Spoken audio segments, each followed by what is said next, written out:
स्वागत है आपका हमारे चैनल KTV स्टोरी में, जहां आपको सुनने मिलती है दिलचस्प तिलिस्मी जादुई कहानियां। अगर आप चैनल पर नए हैं तो चैनल को सब्सक्राइब करें, कहानी पसंद आए तो वीडियो को लाइक करें। दोस्तों, आपसे निवेदन है कि अगर आपके पास भी ऐसी ही दिलचस्प और मजेदार कहानियां हैं तो आप हमें ईमेल के जरिए भेज सकते हैं। ईमेल का लिंक डिस्क्रिप्शन बॉक्स में मिल जाएगा। आप सभी का बहुत बहुत धन्यवाद।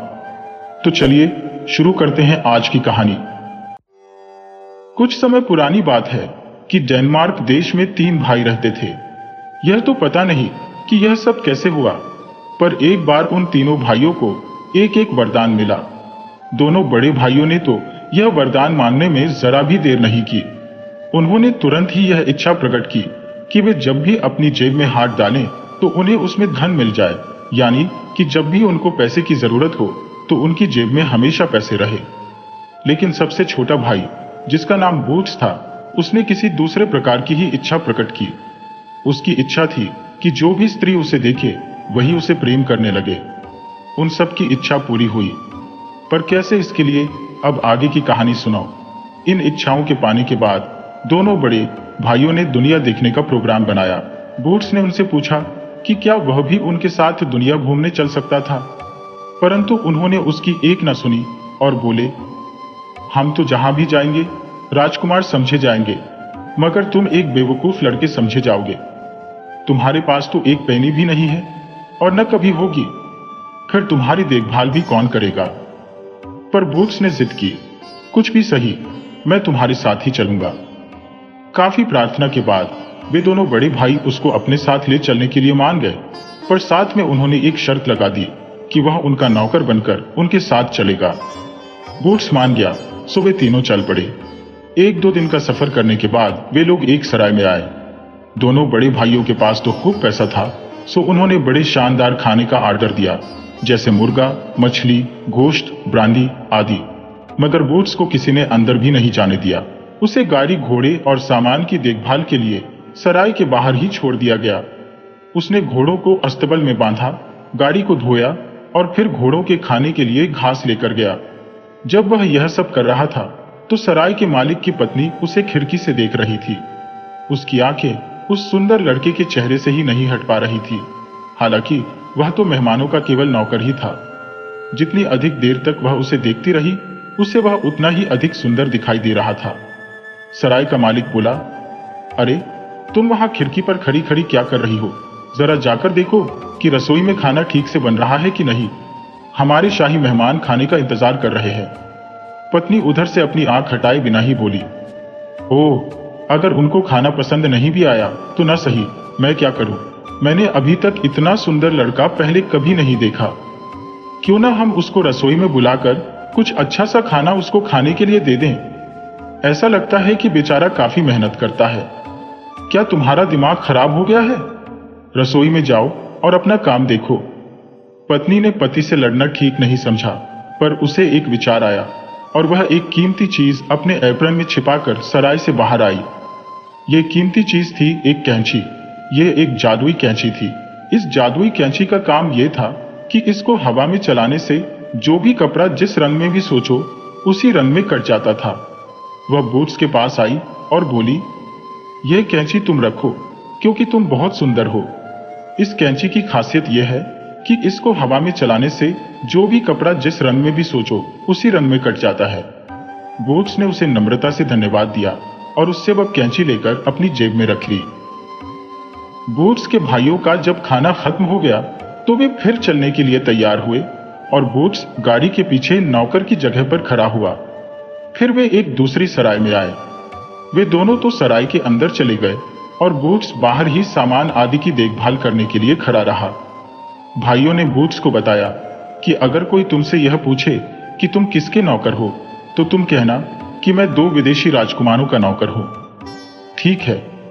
इस बार भी वही हुआ जो पिछली सराय में हुआ था। सराय के मालिक की पत्नी ने जब उसे देखा तो वह तो बस उसे देखती ही रह गई।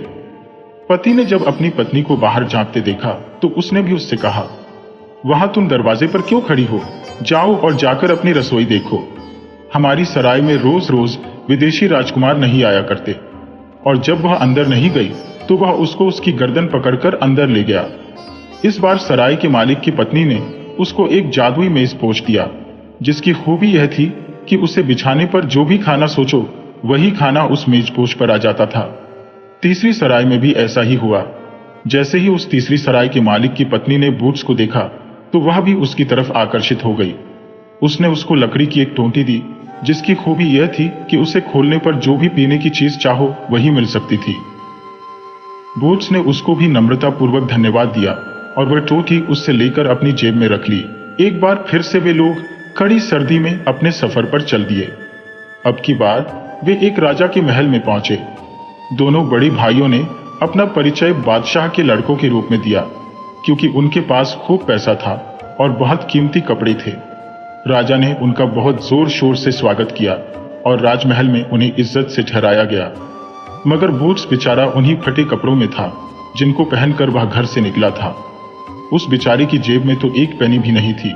उसको राजा के नौकरों ने नाव में सवार कराकर एक टापू पर भेज दिया, क्योंकि वहां का यही नियम था कि जो भी गरीब या भिखारी वहां आता उसको उसी टापू पर भेज दिया जाता। राजा ने यह नियम इसलिए बना रखा था क्योंकि वह अपने स्वादिष्ट और अच्छे खाने और पहनने के बढ़िया कपड़ों को गरीबों की नजर से गंदा नहीं करना चाहता था। बचा हुआ खाना, जो केवल जिंदा रहने के लिए ही काफी होता था, भिखारियों से और गरीबों से भरे उस टापू पर भेज दिया जाता था। घमंडी भाइयों ने अपने भाई को ऐसी जगह जाते देखा मगर अनदेखा कर दिया, बल्कि वे लोग खुश ही हुए कि अच्छा हुआ उन्हें उससे छुटकारा मिल गया। जब बूट्स उस टापू पर पहुंचा और उसने वहां के लोगों की हालत देखी तो उसे अपनी तीनों कीमती चीजों की याद आई। सबसे पहले उसने कैंची निकाली और उसे हवा में चलाना शुरू कर दिया और हवा में से बढ़िया बढ़िया कपड़े कट कट कर गिरने लगे।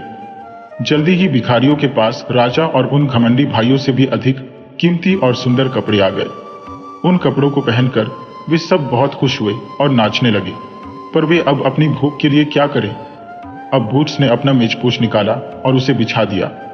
अब क्या था, नाम लेते ही मेजपोश पर तरह तरह के स्वाददार खानों का ढेर लग गया। भिखारियों ने ऐसा खाना कभी जिंदगी में नहीं देखा था। उन्होंने खूब खाया और खूब खिलाया। ऐसी दावत तो राजा के महल में भी शायद कभी नहीं हुई होगी जैसी उन भिखारियों के टापू पर हो रही थी। अब तुम्हें प्यास भी लग रही होगी, सो लो, जो चाहो पियो, कहकर बूट्स ने अपनी लकड़ी की टोंटी निकाली और उसे खोल दिया। तरह तरह की शराब उसमें से निकलने लगी। इस प्रकार भिखारियों ने बूट्स की मेहरबानी से वह सब कुछ पाया जो किसी राजा को भी नसीब होना मुश्किल था। क्या तुम सोच सकती हो कि यह सब कुछ देखकर वहां क्या खुशियां मनाई जा रही होंगी। अगली सुबह राजा के नौकर भिखारियों के लिए खाना लेकर आए। वे दलिया आदि की खुरचने, कुछ पनीर के टुकड़े और डबल रोटी के सूखे टुकड़े लाए थे, लेकिन आज भिखारियों ने उनको छुआ तक नहीं। यह देखकर राजा के नौकरों को बड़ा आश्चर्य हुआ कि जिस खाने के ऊपर वे रोज टूट पड़ते थे, आज वे उसको छूने भी नहीं आए। लेकिन इससे भी ज्यादा आश्चर्य उन्हें तब हुआ जब उन्होंने देखा कि सारे भिखारी राजकुमारों जैसे शाही कपड़े पहने हुए हैं। राजा के नौकरों को लगा कि वे शायद किसी गलत टापू पर आ गए हैं, पर नहीं, यह तो वही टापू था जिस पर वे रोज आते थे। फिर उन्होंने सोचा कि शायद यह कल वाले भिखारी की करामत रही हो, पर यह सब उसने कैसे किया होगा यह उनके दिमाग में नहीं आया। वे महल लौट गए और उन्होंने टापू के बारे में कई सारी बातें राजा को बताईं। एक बोला, उनको इतना घमंड हो गया है कि उन्होंने आज के खाने को छुआ तक नहीं। दूसरा बोला, उस कल वाले लड़के ने सबको शाही कपड़े पहनने को दे दिया है। टापू पर रहने वालों का कहना है कि उस लड़के के पास एक ऐसी कैंची है जो हवा में चलाने से सिल्क और साटन के कपड़े काटती है। तीसरा बोला, उनके पास बहुत तरह का खाना और शराब पड़ी थी, इसलिए उन्होंने यह खाना छुआ तक नहीं। एक और बोला, और मैंने तो उस नए भिखारी की जेब में एक तोती जैसी चीज भी देखी थी। राजा की एक बेटी थी, उसके कानों में भी ये बातें पड़ी तो उसके मन में इस लड़के को देखने की इच्छा हुई कि अगर वह कैंची उसे बेच दे तो वह भी सिल्क और साटन के कपड़े पहन पाएगी। उसने अपने पिता को चैन नहीं लेने दिया और राजा को उस लड़के को बुलाने के लिए एक आदमी उस टापू पर भेजना ही पड़ा। जब वह लड़का महल में आया तो राजकुमारी ने देखा कि वह किसी राजकुमार से कम नहीं लग रहा था। उसने पूछा, क्या यह सच है कि उसके पास जादू की कैंची है? बूट्स बोला, कि हाँ, यह सच है कि उसके पास जादू की कैंची है। उसने अपनी जेब से जादू की कैंची निकाली और हवा में चलाने लगा। सिल्क, साटन और मखमल के कपड़ों के ढेर लग गए, पीले, हरे, गुलाबी, नीले। राजकुमारी ने कहा, यह कैंची हमें बेच दो, तुम जो चाहोगे हम तुम्हें वही देंगे। बूट्स ने कहा, नहीं, मैं इसे नहीं बेच सकता, क्योंकि ऐसी कैंची मुझे दोबारा नहीं मिल सकती। जब वे लोग आपस में सौदेबाजी कर रहे थे तो राजकुमारी के साथ भी वही हुआ जो उन तीनों स्त्रियों यानी सराय के मालिकों की पत्नियों के साथ हुआ था। उसे लगा कि इतना सुंदर लड़का तो उसने पहले कभी देखा ही नहीं था। उसे लगा कि उस लड़के के बाल पीली साटन से भी ज्यादा पीले हैं, उसकी आंखें नीली मखमल से भी ज्यादा नीली हैं और उसके गाल गुलाबी सिल्क से भी ज्यादा गुलाबी है। वह उसको जाने नहीं देना चाहती थी, सो उसने सौदा छोड़कर उससे कैंची देने के लिए प्रार्थना करनी शुरू कर दी, जो बूट्स उसको किसी तरह भी देने के लिए राजी नहीं था। उसने उस लड़के से पूछा कि आखिर तुम्हें इसके लिए चाहिए क्या? बूट्स ने कहा, मैं अगर एक रात तुम्हारे कमरे के दरवाजे पर फर्श पर सो जाऊं तो यह कैंची मैं तुम्हें ऐसे ही दे दूंगा। मैं तुम्हें कोई नुकसान नहीं पहुंचाऊंगा, लेकिन अगर तुम्हें मुझसे डर लगे तो तुम अपने भरोसे के 2 चौकीदार रख सकती हो और रात भर कमरे में रोशनी भी रहने दे सकती हो। राजकुमारी को इसमें कोई परेशानी नहीं थी, सो बूट्स राजकुमारी के कमरे के दरवाजे के पास फर्श पर रात भर सोया।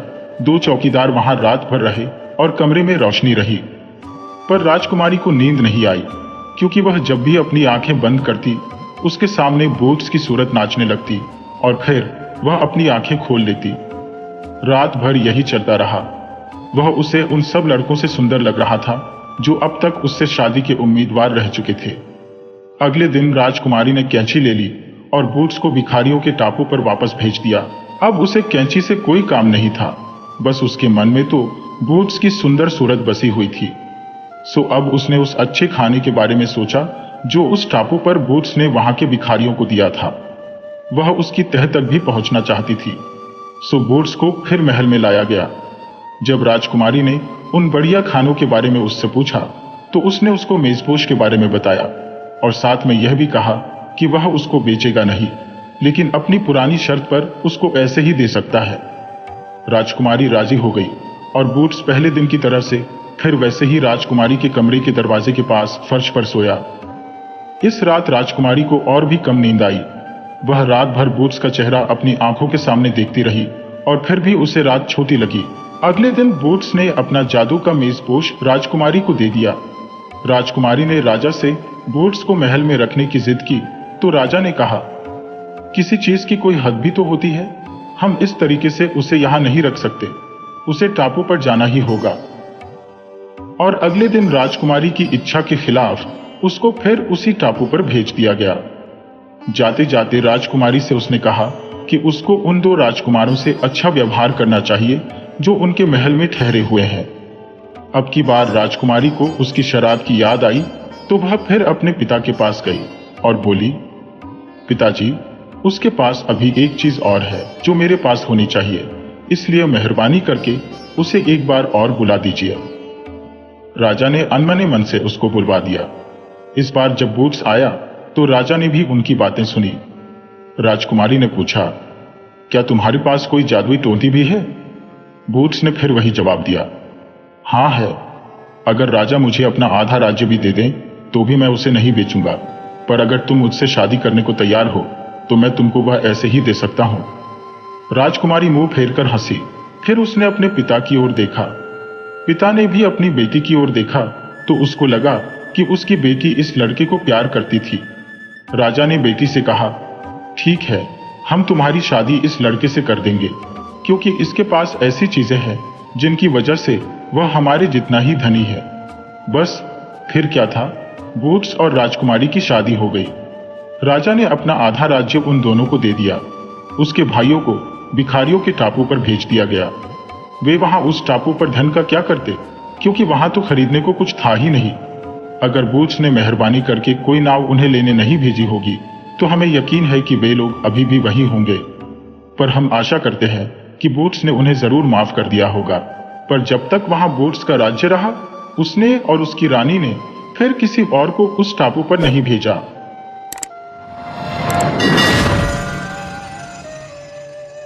एक बार की बात है कि एक जगह एक पति पत्नी रहते थे। यह उन दोनों की दूसरी शादी थी, पर उन दोनों की उस स्त्री की पहली शादी से एक लड़की भी थी।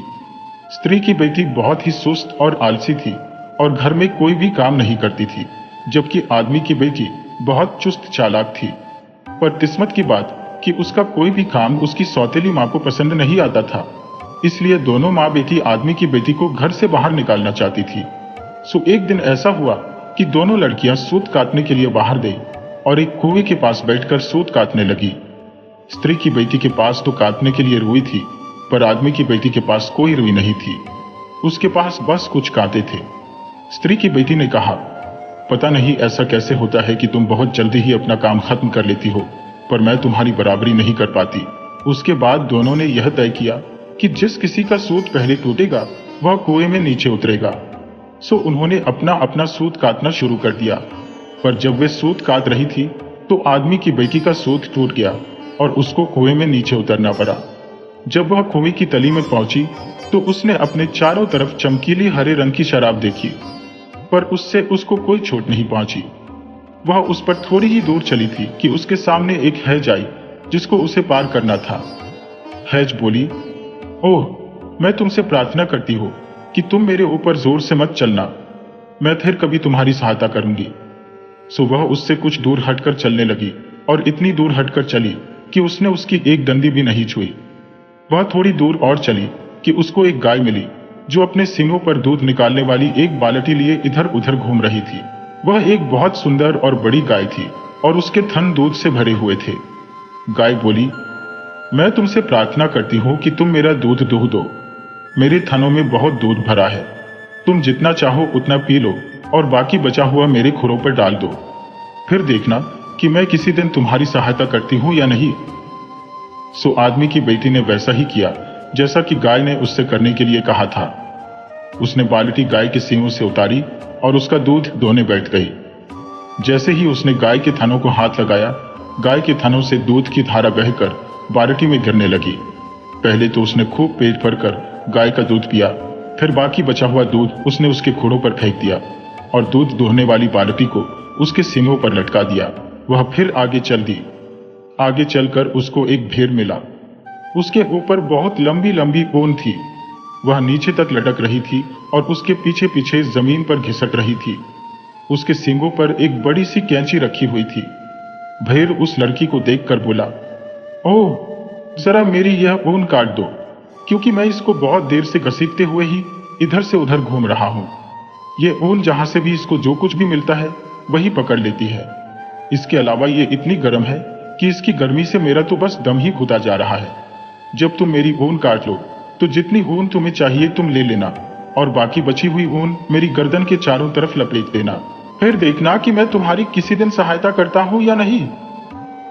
आदमी की लड़की तो इसकी सहायता करने को तुरंत ही तैयार हो गई। भेड़ उसकी गोद में चुपचाप लेट गया और उसने उसकी सारी ऊन इतनी सफाई से काट दी कि उसकी खाल पर एक भी खरोंच नहीं आई। फिर उसने जितनी उससे ली जा सकी उतनी ऊन ले ली और बाकी की ऊन उस भेड़ की गर्दन में लपेट दी। यह सब करके वह फिर आगे चली। आगे चलकर उसको एक सेब का पेड़ मिला।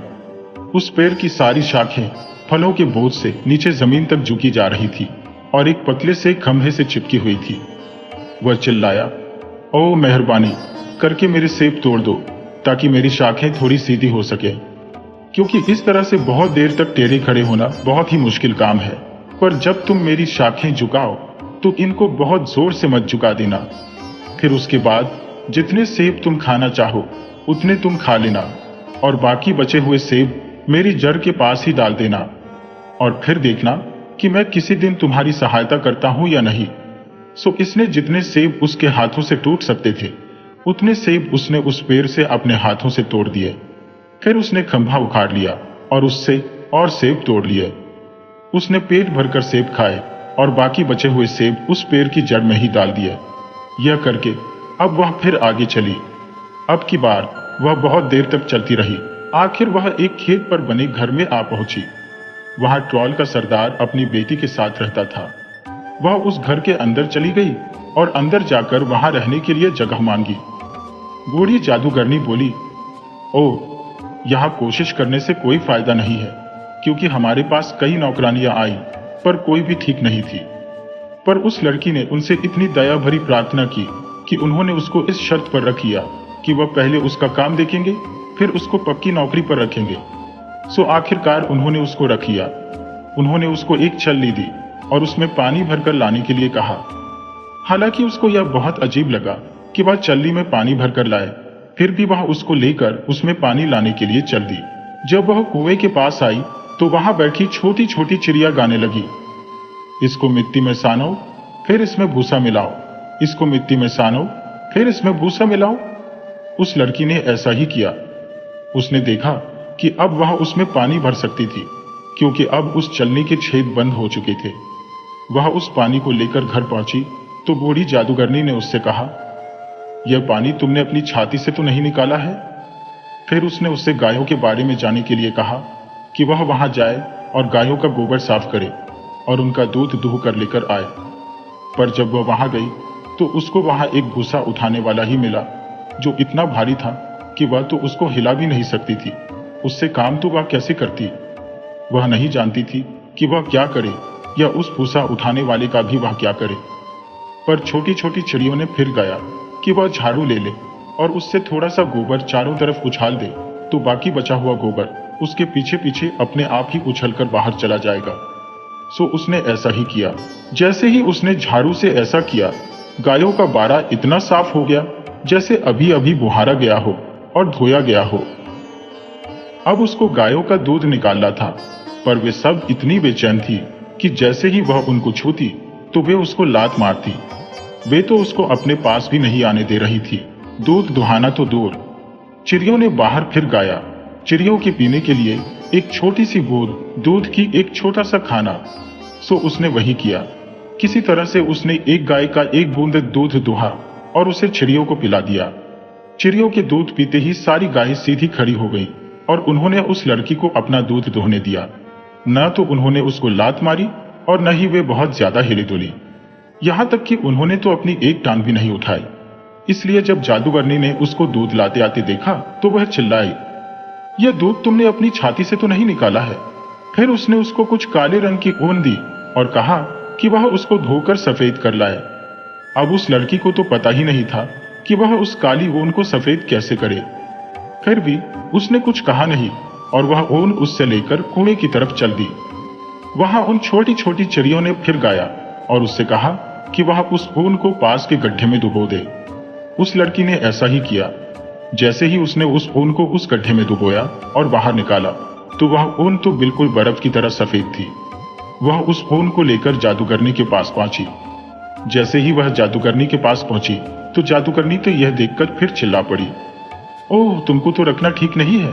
तुम तो सब कुछ कर सकती हो और आखिर में तो तुम मेरी जिंदगी का रोग ही बन जाओगी। अच्छा, तो यही है कि तुम यहां से चली जाओ। लो, ये अपनी मजदूरी लो और जाओ। फिर बूढ़ी जादूगरनी ने 3 संदूकची निकाली, एक लाल, एक हरी और एक नीली, और उनको उस लड़की को दिखाते हुए बोली, तुम अपनी मजदूरी के लिए इनमें से कोई सी भी एक संदूकची ले लो, जो भी तुम्हें अच्छी लगे। अब उस लड़की को तो पता नहीं था कि वह उनमें से कौन सी संदूकची चुने, पर तभी छोटी छोटी चिड़ियों ने गाया, तुम लाल संदूकची मत लो और तुम हरी संदूकची भी मत लो। तुम नीली संदूकची ले लो, जिसमें तुमको 3 क्रॉस एक लाइन में रखे दिखाई देंगे। हमने उनके निशान उसमें देखे हैं, इसलिए हमको यह मालूम है। सो जैसा कि चिड़ियों ने उससे अपने गाने में कहा था, उसने नीले रंग की संदूकची जादूगरनी से ले ली। बूढ़ी जादूगरनी फिर चिल्लाई, बुरा हो तेरा। अब देखना, अगर मैं तुझको इसके लिए कोई सजा न दूं तो। जैसे ही आदमी की बेटी अपनी नीली संदूकची लेकर चली, बूढ़ी जादूगरनी ने उसके पीछे लोहे की एक जलती हुई सलाख फेंक कर मारी, पर वह दरवाजे के पीछे की तरफ कूद गई और वहां जाकर छिप गई। इससे वह सलाख उसको छू भी न सकी, क्योंकि उसकी दोस्तों यानी छोटी छोटी चिड़ियों ने उसे पहले ही बता दिया था कि उस सलाख से उसे कैसे बचना है। इसके बाद वह वहां से जितनी तेज चल सकती थी चल दी, पर जब वह सेब के पेड़ के पास पहुंची तो उसने अपने पीछे सड़क पर आती हुई कट कट की एक बहुत ही भयानक आवाज सुनी। यह आवाज उस जादूगरनी की और उसकी बेटी की आने की आवाज थी। यह देखकर वह लड़की तो इतनी घबरा गई और डर गई कि उसकी समझ में ही नहीं आया कि वह क्या करे कि तभी उसने सेब के पेड़ की आवाज सुनी। तुम यहां मेरे पास आओ ओ लड़की, क्या तुम सुन रही हो? मैं तुम्हारी सहायता करूंगा। तुम मेरे साए में आकर छिपकर खड़ी हो जाओ, क्योंकि अगर उन्होंने तुमको देख लिया तो वे यह संदूकची तुमसे ले लेंगी और तुमको फाड़ कर मार डालेंगी। सो वह उस सेब के पेड़ के नीचे जाकर छिप गई। जैसे ही वह वहां जाकर छिपी, वैसे ही वह बूढ़ी जादूगरनी और उसकी बेटी वहां आ पहुंची। बूढ़ी जादूगरनी ने सेब के पेड़ से पूछा, ओह सेब के पेड़, क्या तुमने किसी लड़की को यहां से जाते हुए देखा है? सेब का पेड़ बोला, हाँ हाँ मैंने देखा है। एक लड़की यहां से 1 घंटा पहले भागती हुई गई थी, पर अब तक तो वह इतनी दूर पहुंच गई होगी कि वह तुम्हारी पहुंच से बाहर है। यह सुनकर वह बूढ़ी जादूगरनी वहां से लौट गई और अपने घर चली गई। उसके बाद वह लड़की सेब के पेड़ के नीचे से निकली और आगे चल दी। वह जब तक भेड़ के पास पहुंची तो उसने फिर से अपने पीछे सड़क पर आती हुई कट-कट की एक बहुत ही भयानक आवाज सुनी। वह तुरंत ही समझ गई कि वह आवाज उस जादूगरनी के आने की आवाज थी। वह फिर से बहुत डर गई। उसकी समझ में नहीं आया कि अब वह क्या करे कि तभी उसने भेड़ की आवाज सुनी, इधर आ जा वो लड़की, मैं तेरी सहायता करूंगी। यहां आकर तू मेरी ऊन के नीचे छिप जा। इस तरह से वह तुझे देख नहीं पाएगी, क्योंकि अगर उसने तुझे देख लिया तो वह यह संदूकची तुझसे छीन लेगी और तुझे फाड़ कर मार डालेगी। सो लड़की भेड़ की ऊन के नीचे जाकर छिप गई। जैसे ही वह वहां जाकर छिपी, वैसे ही वह बूढ़ी जादूगरनी वहां आ पहुंची। बूढ़ी जादूगरनी भेड़ से बोली, ओ भेड़, क्या तूने यहां से किसी लड़की को जाते देखा है? भेड़ बोली, हाँ हाँ मैंने देखा है। वह यहां से 1 घंटा पहले ही गई है, पर वह इतनी तेज भागी गई है कि तुम उसे कभी नहीं पकड़ सकती। यह सुनकर जादूगरनी वापस अपने घर लौट गई। उसके बाद वह लड़की भेड़ की ऊन के नीचे से निकली और आगे चल दी। पर जब तक वह गाय के पास पहुंची तो उसने फिर से अपने पीछे सड़क पर आती हुई कट-कट की एक बहुत ही भयानक आवाज सुनी। वह तुरंत ही समझ गई कि वह आवाज उस जादूगरनी के आने की आवाज थी। वह फिर से बहुत डर गई। उसकी फिर समझ में नहीं आया कि वह अब क्या करे कि इतने में उसने गाय की आवाज सुनी, इधर आ जा वो लड़की, मैं तेरी सहायता करूंगी। यहां आकर तू मेरे थनों के नीचे छिप जा। इस तरह से वे तुझे नहीं देख पाएगी, क्योंकि अगर उसने तुझे देख लिया तो वह यह संदूकची तुझसे ले लेगी और तुझे फाड़ कर मार डालेगी। सो लड़की गाय के थनों के नीचे जाकर छिप गई। बूढ़ी जादूगरनी ने गाय से पूछा, ओ गाय, क्या तूने किसी लड़की को यहां से जाते हुए देखा है? गाय बोली, हाँ हाँ मैंने देखा है। एक लड़की यहां से 1 घंटा पहले भागती हुई गई थी, पर अब तक तो वह इतनी दूर पहुंच गई होगी कि वह तुम्हारी पहुंच से बाहर है। यह सुनकर वह बूढ़ी जादूगरनी वहां से लौट गई और अपने घर चली गई। उसके बाद वह लड़की गाय के थनों के नीचे से निकल आई और आगे चल दी। चलते चलते वह हैज के पास पहुंची तो उसने फिर से अपने पीछे सड़क पर आती हुई कट-कट की एक बहुत ही भयानक आवाज सुनी। वह समझ गई कि यह उसी बूढ़ी जादूगरनी और उसकी बेटी के आने की आवाज है। अब वह क्या करे? अब की बार तो बस उसकी जान ही निकलने वाली थी, पर वह करे क्या, यह उसकी समझ में नहीं आया कि इतने में उसने हैज की आवाज सुनी, इधर आ जा वो लड़की, मैं तेरी सहायता करूंगी। यहां आकर तू मेरे पत्तों और टहनियों के नीचे छिप जा। इस तरह से वे तुझे नहीं देख पाएंगी, क्योंकि अगर उन्होंने तुझे देख लिया तो वे यह संदूकची तुझसे ले लेंगी और तुझे फाड़ कर मार डालेंगी। सो लड़की हैज के पत्ते और टहनियों के नीचे जाकर छिप गई। बूढ़ी जादूगरनी ने हैज से पूछा, ओ हैज, क्या तूने किसी लड़की को यहां से जाते हुए देखा है? हैज बोली, नहीं, मैंने तो किसी लड़की को यहां से जाते नहीं देखा। और इस बीच उसने आपको इतना बड़ा और ऊंचा कर लिया कि उसको पार करने के लिए किसी को 10 बार सोचना पड़ता। यह सुनकर वह बूढ़ी जादूगरनी के पास अब कोई चारा नहीं रह गया था कि वह वहां से घर वापस लौट जाए। सो वह वहां से वापस लौट गई और अपने घर चली गई। उसके बाद वह लड़की हैज के पत्तों और टहनियों के नीचे से निकल आई और अपने घर की तरफ चली गई। जब वह अपने घर पहुंची तो उसकी सौतेली माँ और बहन उसको वहां जिंदा देखकर बहुत आश्चर्य में पड़ गई और उससे और ज्यादा नफरत करने लगी। वहां से लौटने के बाद वह अब और ज्यादा होशियार और चतुर हो गई थी। वह अब देखने में भी बहुत अच्छी लगने लगी थी। उसकी तरफ देखने में अब अच्छा लगता था, पर फिर भी वह उनके साथ नहीं रह सकी। उन्होंने उसको सुअरों के रहने की जगह रहने को भेज दिया। अब वही उसका घर था, सो उसने उसको खूब रगड़ रगड़ कर साफ किया और फिर वह नीली संदूकची खोली जो वह उस जादूगरनी के घर से अपनी मजदूरी के रूप में लाई थी। वह यह देखना चाहती थी कि उसको उसकी मजदूरी के रूप में क्या मिला था। पर जैसे ही उसने उसका ताला खोला तो उसको तो उसके अंदर इतना सारा सोना चांदी और बहुत अच्छी अच्छी चीजें दिखाई दी कि वे उसमें से बाहर निकलनी शुरू हो गई और उस सुअरों के घर की दीवारों पर लटकना शुरू हो गई। अब वह सुअर का घर तो किसी राजा के महल से भी शानदार लगने लगा। जब उसकी सौतेली माँ और बहन उसे वहां देखने आई तो वे तो आश्चर्य के मारे उछल ही पड़ी और पूछने लगी कि यह सब उसने कैसे बनाया। लड़की बोली, ओह, तुम देख नहीं रही कि यह तो मेरी अच्छी मजदूरी का फल है। ओह, वह कितना अच्छा परिवार था और उस परिवार की मालकिन भी कितनी अच्छी थी जिसकी मैंने सेवा की। तुमको उनके जैसा कहीं भी कोई भी नहीं मिल सकता। सो स्त्री की बेटी ने तुरंत ही यह सोच लिया कि वह भी वहां जाएगी और उस मालकिन की सेवा करेगी, तो उसको भी ऐसे ही सोने की एक संदूकची मिल जाएगी।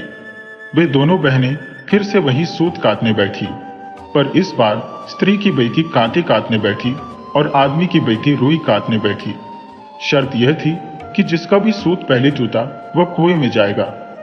अब जैसा कि तुम सब समझ सकते हो कि स्त्री की बेटी का धागा पहले टूट गया तो वह कुएं में चली गई। इस बार भी वैसा ही हुआ जैसे पहले हुआ था। वह कुएं की तली में गिर पड़ी, पर उसको उस गिरने से कोई चोट नहीं आई। वह तो वहां हरी हरी घास के मैदान में खड़ी थी।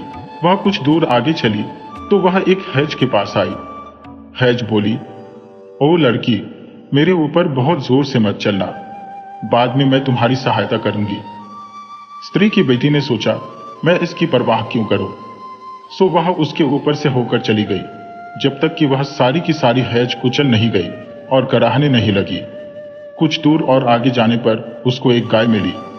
गाय उससे बोली, मेहरबानी करके मुझे दुहती जाओ, मेरे थन दूध के बोझ से फटे जा रहे हैं।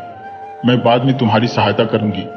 तुम जितना चाहे उसमें से उतना दूध पी लेना, पर जितना बचे वह मेरे खुरों पर फेंक देना। उसने उस गाय को दुहा और तब तक उसका दूध पीती रही जब तक वह और दूध नहीं पी सकी। पर जब वह वहां से चली तो उसके पास गाय के खुरों पर डालने के लिए दूध बिल्कुल भी नहीं बचा था। और जहां तक उस बाल्टी का सवाल था जिसमें उसने उसका दूध दुहा था, वह उसने पहाड़ी के नीचे लुढ़का दी थी। वह फिर से आगे चल दी। कुछ और दूर चलने के बाद उसको एक भेड़ मिला जो उसके साथ साथ अपने पीछे पीछे अपनी ऊन लटकाई चल रहा था। भेड़ ने लड़की से कहा, मेहरबानी करके मेरी ऊन काट दो, बाद में मैं तुम्हारी सहायता करूंगा। ऊन काट कर तुम उसमें से जितनी चाहे उतनी ऊन ले लेना, पर बाकी बची हुई ऊन मेरी गर्दन में लपेट देना। लड़की ने यह सब कर तो दिया, पर उसने इसे इतनी लापरवाही से किया कि उसने बेचारे भेड़ के शरीर में से बड़े बड़े टुकड़े भी काट लिए, और जहां तक ऊन का सवाल था वह तो उसकी सारी ऊन लेकर चली गई। उसकी गर्दन में बांधने के लिए जरा सी भी ऊन नहीं छोड़ी। आगे कुछ दूर चलने के बाद उसको एक सेब का पेड़ मिला जो फलों से भरपूर था और उसी की वजह से टेढ़ा भी खड़ा था। सेब का पेड़ बोला, मेहरबानी करके मेरे पेड़ के सेब तोड़ दो ताकि मेरी शाखाएं सीधी बढ़ सके, क्योंकि इस तरह से टेढ़े खड़े रहना बहुत मुश्किल काम है। पर जरा ध्यान रखना कि फल तोड़ते समय मुझे बहुत जोर से मत मारना। तुम चाहे जितने सेब खा लेना, पर बाकी बचे हुए सेब मेरी जड़ के चारों तरफ डाल देना, मैं फिर तुम्हारी सहायता करूंगा। लड़की ने उस पेड़ के सेब तोड़े तो पर उसने वही सेब तोड़े जो उसके सबसे पास थे। बाकी दूर लगे सेब तोड़ने के लिए उसने डंडे से पेड़ को बहुत जोर से मारा। इससे उसके फल ही नहीं बल्कि कई शाखाएं भी टूट गई। फिर उसने खूब सारे सेब खाए जब तक उससे सेब और नहीं खाए गए। बाकी बचे हुए सेब उसने पेड़ के नीचे फेंक दिए और आगे चल दी। काफी दूर जाने के बाद वह एक खेत के पास आ पहुंची जहां वह बूढ़ी जादूगरनी रहती थी। वहां आकर उसने उससे ठहरने के लिए जगह मांगी तो उस जादूगरनी ने कहा कि उसको अब कोई नौकरानी नहीं चाहिए, क्योंकि उनमें से कोई भी नौकरानी उसके किसी काम की नहीं थी। या तो वे उसके लिए बहुत होशियार थी या फिर उन्होंने उसको उसकी चीजों के साथ धोखा दिया था। पर स्त्री की बेटी कहाँ मानने वाली थी, उसको तो उस जादूगरनी के घर में काम करना ही था। सो जादूगरनी को उसे रखना ही पड़ा। उसने उसको इस शर्त पर रख लिया कि वह उसका काम देखेगी, फिर उसको अगर उसका काम अच्छा लगा तो वह उसको पक्की तरह से रख लेगी। जादूगरनी ने पहला काम उसको यह दिया कि उसको चल्ली में पानी भरकर लाकर दे। सो वह कुएं के पास गई और चल्ली में पानी भरने की कोशिश करने लगी। वह जैसे ही चल्ली में पानी भरती, वह उसके छेदों में से बाहर निकल जाता। तभी छोटी छोटी चिड़ियों ने गाया, इसको मिट्टी में सानो, फिर इसमें भूसा मिलाओ, इसको मिट्टी में सानो, फिर इसमें भूसा मिलाओ। पर उसने चिड़ियों के गाने की तरफ कोई ध्यान ही नहीं दिया, बल्कि उनकी तरफ उसने इतनी मिट्टी फेंकी कि वे वहां से उड़ गईं। इस तरह से वह उस छलनी में पानी नहीं भर सकी और उसको बिना पानी के ही घर जाना पड़ा। इस तरह से बिना पानी लिए घर आने पर जादूगरनी ने उसको बाहर डांटा। फिर उसको गायों का घर साफ करने के लिए और उनका दूध दोहने के लिए भेजा गया। पर उसने तो ऐसे काम कभी किए नहीं थे, सो उसने सोचा कि वह तो ऐसे काम करने के लिए बहुत अच्छी थी। फिर भी वह गायों के घर तक गई। पर जब वह वहां पहुंची तो वहां उसको सिवाय एक गोसा उठाने वाले के और कुछ नहीं मिला जिससे वह वहां की सफाई कर सकती। और वह भी इतना भारी था कि वह तो उसको हिला भी नहीं सकी। उससे काम तो वह कैसे करती। चिड़ियों ने उससे भी वही कहा जो उन्होंने उसकी सौतेली बहन से कहा था। उन्होंने उससे कहा कि वह झाड़ू लेकर केवल थोड़ा सा गोबर वहां से उठा दे और बाकी गोबर उसके पीछे पीछे उड़ जाएगा। पर उसने झाड़ू उठाकर चिड़ियों की तरफ फेंक दी। फिर वह उनका दूध दोहने गई। गायें बहुत ही बेचैन थी कि जैसे ही वह उनको दोहने के लिए छूती तो वे उसको लात मारती और धक्का मारती। वह अपनी बाल्टी में उनका केवल बहुत थोड़ा सा ही दूध निकाल पाती कि तभी चिड़ियों ने फिर गाया। चिड़ियों के पीने के लिए एक छोटी सी बूंद दूध की एक छोटा सा खाना। पर उसने गायों को बहुत डांटा और मारा। फिर उसके हाथ में जो कुछ आया उसने वही चिड़ियों की तरफ फेंक दिया। यह सब उसने कुछ इस तरह से किया कि देखने में वह सब बहुत खराब लग रहा था। इसलिए वह इस बार भी गायों के घर को साफ करने और उनको धोने के मामले में कुछ ज्यादा अच्छा नहीं कर सकी। सो इस बार जब वह घर आई तो उसको जादूगरनी की डांट तो सहनी ही पड़ी, साथ में उसको मार भी पड़ी। बाद में उसको काले रंग की ऊन को सफेद करने के लिए भेजा गया, पर उसमें भी वह कुछ ज्यादा अच्छा नहीं कर सकी। इसके बाद जादूगरनी अंदर से 3 संदूकचा निकाल कर लाई, एक लाल, एक हरी और एक नीली, और उससे बोली कि उसको उसकी सेवाओं की कोई जरूरत नहीं थी। पर उसने जो कुछ वहां काम किया था उसके बदले में वह उनमें से कोई भी संदूकची चुन सकती थी जो भी उसको अच्छी लगे। तभी छोटी चिड़ियों ने गाया, न तो तुम लाल लो, न तुम हरी लो, पर तुम नीली लो जिसमें 3 छोटे क्रॉस है। हमने क्योंकि उनके निशान देखे हैं इसलिए हमें मालूम है। उसने चिड़ियों के गाने की तरफ कोई ध्यान नहीं दिया और उसने लाल वाली संदूकची चुन ली क्योंकि वह उसकी आंखों को बहुत सुंदर लग रही थी। लाल संदूकची लेकर वह अपने घर चल दी। वह बहुत शांति से और आराम से घर चली गई क्योंकि उसका पीछा करने वाला कोई नहीं था। जब वह अपने घर पहुंची तो उसकी मां तो खुशी के मारे कूदकर उसके पास पहुंच गई। दोनों ने मिलकर उस संदूकची को एक आतिशदान पर रख दिया क्योंकि उन्होंने तो इसके बारे में कुछ और सोचा ही नहीं था कि उसमें सोने चांदी के अलावा भी और कुछ हो सकता है। वे तो बस यह सपना देख रही थी कि उस सोने की संदूकची से अपना घर उस सुअर के घर जैसा सजा लेंगी। वहां जाकर उन्होंने उस संदूकची को खोला। लो, जब उन्होंने उसको खोला तो उसमें से क्या निकला? उसमें से तो मेंढक सांप निकल पड़े। और उससे भी बुरी बात यह कि जब भी वे मुंह खोलती उनके मुंह से या तो कोई मेंढक कूदकर बाहर आ जाता, या फिर कोई सांप बाहर रेंग जाता, या फिर कई तरह के कीड़े बाहर निकल पड़ते। इस वजह से अब कोई उनके साथ ही नहीं रह पा रहा था। तो यह इनाम मिला उस लड़की को उस जादूगरनी के साथ काम करने का।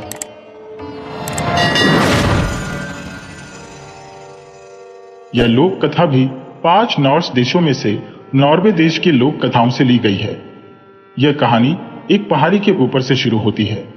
वहां हवा बहुत तीखी और ठंडी थी। आसमान बिल्कुल साफ और नीला था। हरे हरे घास के मैदानों में हवा के चलने से घास इधर उधर हिल रही थी।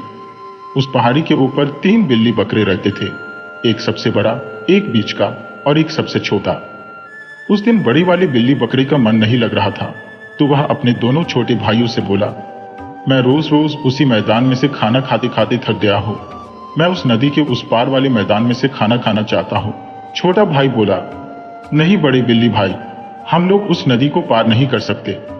वह नदी तो बहुत गहरी है और उसका बहाव भी बहुत ज्यादा है। हम लोग तो उसमें बह जाएंगे। बीच वाला भाई बोला, इसके अलावा हम लोग पुल पर से भी नहीं जा सकते बड़े भाई, क्योंकि उस पुल के नीचे एक बहुत बड़ा ट्रॉल रहता है। अगर हम लोग उस पुल के ऊपर से जाएंगे तो वह हमको खा जाएगा। बड़े बिल्ली बकरी ग्रफ ने अपने बड़ी बड़ी गोल सींगों वाला सिर इधर उधर हिलाते हुए कहा, मैं उस ट्रॉल से नहीं डरता। कहकर उसने जमीन पर अपना बड़ी खुर वाला पैर पटका। एक बार, दो बार, तीन बार वह फिर बोला, उसको मुझे खाने के लिए आने तो दो, फिर हम देखते हैं कि कौन जीतता है। बीच वाला बकरा बोला, पर जब वह तुमको खाने के लिए वहां आएगा तो हम लोग तो उसको देखने के लिए वहां होंगे नहीं, क्योंकि वह हम दोनों को तो पहले ही खा चुका होगा। बड़ा बकरा घास के मैदान में चारों तरफ नाचता हुआ चिल्लाया, नहीं, ऐसा नहीं होगा छोटे भाई, तुम देखना, ऐसा नहीं होगा। उसके बड़े बड़े खुरों ने उस घास के मैदान में नाचने से बड़े बड़े गड्ढे बना दिए थे। वह बोला, मेरे दिमाग में एक प्लान है। सो तीनों बकरों ने अपने सिर एक साथ मिलाए और आपस में एक दूसरे से बहुत देर तक फुसफुसा कर बात करते रहे। फिर उठे और उस चौड़े घास के मैदान को पार करके पुल की तरफ चल दिए। यह पुल उस तेज बहने वाली नदी के ऊपर बना हुआ था, जो उस घास के मैदान को दो हिस्सों में बांटती थी। एक घास का मैदान उस पुल के इस तरफ था और दूसरा घास का मैदान उस पुल की दूसरी तरफ था। छोटे बकरे ने हिम्मत के साथ एक लंबी सांस भरी और लकड़ी के उस ऊबड़ खाबड़ पुल पर अपना पैर रखा। जैसे जैसे वह उस पुल पर आगे की तरफ चलने लगा, उसके छोटे छोटे खुर उस पुल को इधर उधर हिलाने लगे। एक बड़ी गोल आंखों के जोड़े ने पुल के नीचे से अंधेरे में से झांका। वे ट्रॉल की आंखें थीं। ट्रॉल बोला, ये कौन है जो मेरे पुल पर से जा रहा है? और इसके बाद ही एक बालों वाली बाह पुल के नीचे अंधेरे में से बाहर निकली और उसने पुल की रेलिंग पकड़ ली, जो उस छोटे बकरे के पास ही थी। वह छोटा बकरा अपनी छोटी सी आवाज में बोला, ये मैं हूं ट्रॉल दादा, सबसे छोटा बिल्ली बकरा, जिसमें केवल हड्डियां और खाल ही है। मैं मोटा होने के लिए उस पार वाले घास के मैदान में घास खाने जा रहा हूं। तभी ट्रॉल के दूसरे हाथ ने भी उस रेलिंग को पकड़ा और वह अपनी इतनी गहरी आवाज में बोला कि सारा का सारा पुल हिल गया। मैं तुमको खाने आ रहा हूं। छोटा बिल्ली बकरा यह सुनकर सिर से पैर तक कांप गया, पर फिर भी हिम्मत करके बोला, तुम मुझे खाने आ रहे हो? पर मैं तो बहुत छोटा हूं। मैं तो तुम्हारे जितने बड़े ट्रॉल के मुंह के लिए एक कौर के बराबर भी नहीं हो। तुम मेरे बड़े भाई के आने का इंतजार करो। वह मेरे पीछे ही आ रहा है। वह मुझसे बहुत बड़ा है, तुम उसको खा लेना। ट्रॉल को यह बात कुछ ठीक सी लगी। इस छोटे से बकरे के पीछे क्यों लगना, जबकि इससे बड़ा बकरा इसके पीछे आ रहा है। सो ट्रॉल चिल्लाया, तो मेरे पुल से हट जाओ और यहां तब तक नहीं आना जब तक तुम बड़े और मोटे ना हो जाओ। और यह कहकर वह पुल के नीचे अंधेरे में खिसक गया। छोटा बिल्ली बकरा बोला, ठीक है जनाब, धन्यवाद। और अपनी जीत की खुशी मनाता हुआ पुल के पार दूसरे घास के मैदान में चला गया। वह खुश था कि उनका प्लान काम कर रहा था।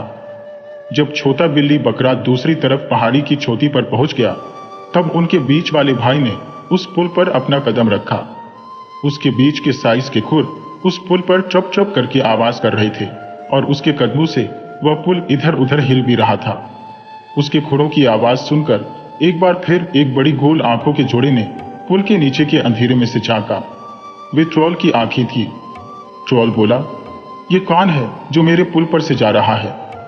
और इसके बाद ही एक बालों वाली बाह पुल के नीचे से अंधेरे में से बाहर निकली और उसने पुल की रेलिंग पकड़ ली, जो उस बीच वाले बकरे के पास ही थी। वह बीच वाला बकरा अपनी छोटी सी आवाज में बोला, यह मैं हूं, बीच वाला बिल्ली बकरा ट्रॉल दादा, जिसकी जारी की वजह से केवल हड्डियां और खाल ही रह गई है। मैं मोटा होने के लिए पुल के उस पार वाले घास के मैदान में घास खाने जा रहा हूं। ट्रॉल की टेढ़ी मेढ़ी लंबी नाक के दोनों तरफ दो जलती हुई अंगारे जैसी आंखों ने पुल की रेलिंग के बीच से झांका और वह बोला, मैं तुमको खाने आ रहा हूं, ओ बिल्ली बकरे। उसकी आवाज इतनी मोटी और भारी थी कि उससे सारा पुल हिल गया। बीच वाला बकरा हंसा और बोला, तुम मुझे खाने आ रहे हो, पर तुम मुझे क्यों खाना चाहते हो? मैं तो जारी की वजह से वैसे ही बहुत पतला हो रहा हूं।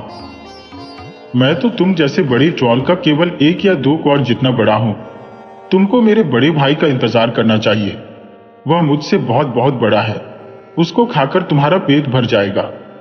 ट्रोल को यह बात कुछ ठीक सी लगी।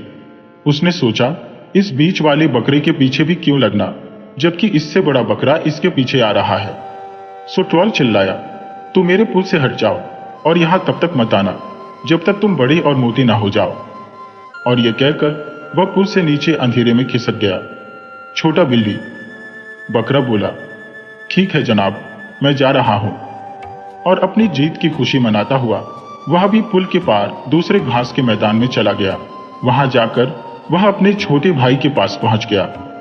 वह भी खुश था कि उनका प्लान काम कर रहा था। वहां पहुंचकर दोनों पुल की तरफ यह देखने लगे कि देखिए अब बड़ी वाली बिल्ली बकरे पर क्या बीतती है। अब बड़ी बिल्ली बकरे ने लकड़ी के उस ऊबड़ खाबड़ पुल पर कदम रखा। टॉम्प टॉम्प, उसके बड़ी बड़ी खुरों ने उस पुल के तख्तों को झुकाना शुरू कर दिया और जैसे जैसे वह आगे बढ़ता गया उसके बोझ तले वह पुल चरचराने लगा। एक बड़ी गोल आंखों के जोड़े ने पुल के नीचे से अंधेरे में से झांका। वे ट्रोल की आंखें थी। ट्रोल गर्जा, ये कौन है जो मेरे पुल पर से टॉम्प टॉम्प करता जा रहा है। ये कहकर वह एक ही कूद में उस पुल के ऊपर आ गया। उस बड़े और बालों वाली ट्रोल को देखकर बड़ी बिल्ली बकरे ने अपनी आंखें सिकोड़ी और बड़े आदर से अपना बड़ा सिर झुकाकर बोला, यह मैं हूं ट्रोल जी। ऐसा करने से उसके दोनों बड़े सींग उस ट्रोल की तरफ हो गए और यह कहकर वह ट्रोल की तरफ दौड़ पड़ा। वह जाकर ट्रोल से टकरा गया। बड़ी बकरी ने ट्रोल को अपने सींगों पर उठा लिया था।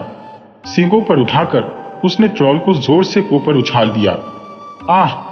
ट्रोल चिल्लाया। उसके पुल पर से पैर उखड़ चुके थे और वह हवा में बहुत दूर ऊपर तक उछल चुका था। वहां से वह सिर के बल पुल के ऊपर गिर पड़ा। इससे वह पुल ऊपर से लेकर नीचे तक जोर की आवाज के साथ जोर से हिल गया। फिर बड़ी बिल्ली बकरे ने ट्रोल के ऊपर अपने बड़ी खुर जोर जोर से रखी, जिससे ट्रोल पुल की लकड़ी के तख्तों पर कुचल गया। उसके बाद उसने उसको फिर अपने बड़े बड़े सींगों के ऊपर उठाया और अब की बार उसने उसको उठाकर नीचे नदी में फेंक दिया। पानी का बहाव तेज था। ट्रोल उस पानी में बहता हुआ दूर चला गया और फिर वहां कभी नहीं देखा गया। बड़ा बिल्ली बकरा भी पुल के पार उस घास के मैदान में जाकर अपने दोनों भाइयों से मिल गया। अब वे तीनों भाई उस पुल पर से कभी भी आ जा सकते थे। सो सारी गर्मियां तीनों भाइयों ने दोनों घास के मैदानों की घास खूब प्रेम से खाई। इतनी बढ़िया और मुलायम घास खा खाकर तीनों भाई खूब मोटे हो गए और आराम से रहने लगे।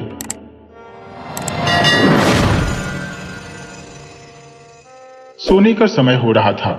वह बोली, यह मुर्गी खाने की एक बड़ी भयानक कहानी है। जब मुझे उस कहानी की याद आती है तो मैं इतना डर जाती हूं कि मैं रात को अकेली नहीं सो सकती।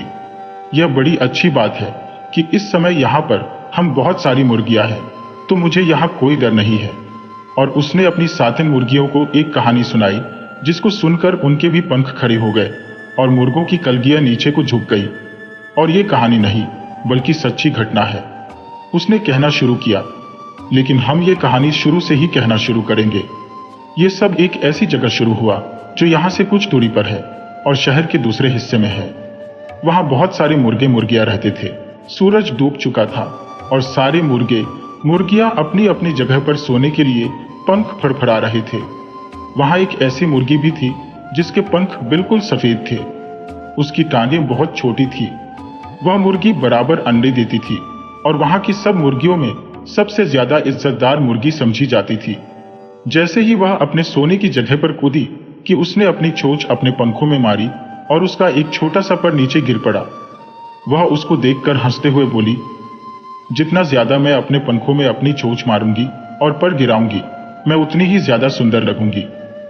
अब क्योंकि वह सारी बतखों में सबसे ज्यादा हंसी मजाक करती थी, इसलिए किसी ने उसकी इस बात पर ध्यान नहीं दिया और वह सोने चली गई। रात हो चुकी थी और सब मुर्गे मुर्गियां अपनी अपनी जगह पर बराबर बराबर सोए हुए थे। पर एक मुर्गी जो उस सफेद मुर्गी के बराबर में बैठी थी, उसकी आंखों में नींद नहीं थी। उसने उस सफेद मुर्गी की बात कुछ सुनी, कुछ नहीं सुनी। वैसे तो ऐसा ही होता है कि जिसको जो करना होता है वह करता है और जो नहीं करना चाहता वह नहीं करता।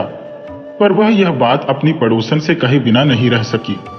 वह अपनी पड़ोसन से बोली, क्या तुमने सुना कि यहाँ अभी किसी ने क्या कहा? मैं किसी का नाम नहीं लेती, पर यहाँ एक मुर्गी है जो सुंदर दिखाई देने को लिए अपने पर नोचना चाहती है।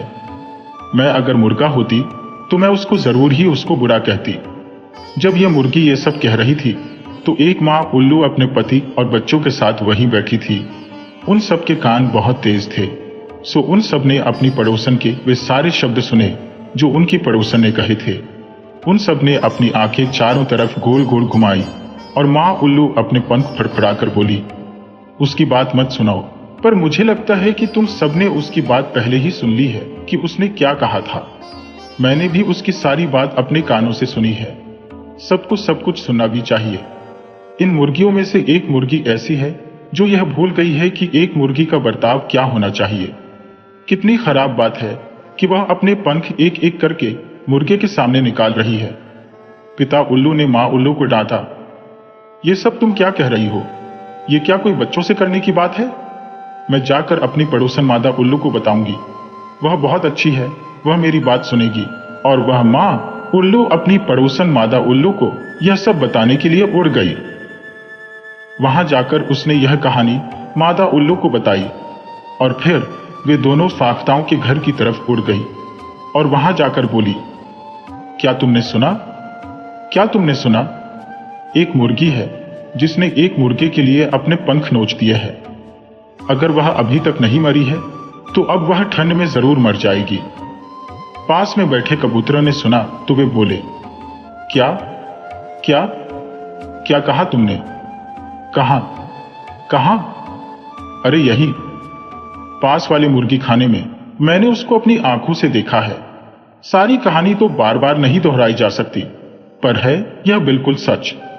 कबूतरों ने अपने कबूतर खाने में जाकर कहा, विश्वास करो, विश्वास करो, तुम लोग हमारा विश्वास करो। ये कहानी नहीं है, सच है कि एक मुर्गी है। पर कुछ का कहना है कि एक नहीं दो मुर्गियां हैं जिन्होंने अपने सारे पंख नोचकर फेंक दिए हैं और इसीलिए वे अब दूसरी मुर्गियों की तरह दिखाई नहीं देती।